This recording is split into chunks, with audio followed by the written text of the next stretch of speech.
ప్రధానంగా ఇక్కడ ఉన్నటువంటి స్థానిక పోలీసులు అలాగే సిఐతో పాటు ఎస్ఐ మొత్తం అందరూ కూడా ఈ పెద్దాపురంలో వ్యభిచార గృహాలు నిర్వహిస్తున్నటువంటి గృహాలు ఏవైతే ఉన్నాయో వాటిని ఆకస్మికంగా దాడులు నిర్వహించి వాటిని అయితే కూడా సీజ్ చేసినటువంటి పరిస్థితి ఉంది. ప్రస్తుతం మనం చూడొచ్చు ఏదైతే ఆ యొక్క పెద్దాపురంలో ఉన్నటువంటి ఇది దర్గా సెంటర్ సమీపంలోనే ఉన్నటువంటి గృహాలు ఏవైతే ఉన్నాయో ఇదే గృహాలలో నిన్న ఆ పోలీసులు అయితే ఇక్కడంతా కూడా రైడ్ చేశారు.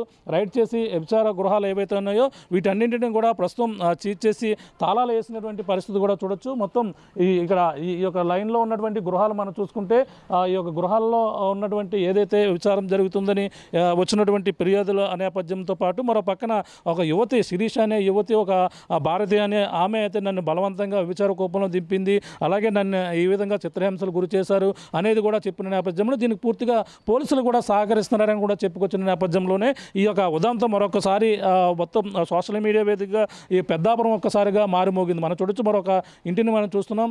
ఈ విధంగా మరొక ఇంటికి అంటే మొత్తం ఎక్కడ ఉన్నటువంటి మొత్తం గృహాలన్నీ కూడా తాళాలు వేశారు. అలాగే పోలీసులు దీనిపై పూర్తిగా తనిఖీ చేసి అందులో ఉన్నటువంటి మొత్తంగా ఒక 3 వ్యక్తులను అయితే అదుపులో తీసుకున్నట్టుగా కూడా చెప్పుకొస్తున్నారు. అందులో ఎవరైతే నిర్వహిస్తున్నారని సమాచారం ఉందో అలా మొత్తం 7గురిపై కూడా బైండ్ ఓవర్ కేసులు కూడా బనాయించినటువంటి పరిస్థితిని కూడా జిల్లా ఎస్పీ కూడా చెప్పుకున్నటువంటి పరిస్థితి ఉంది.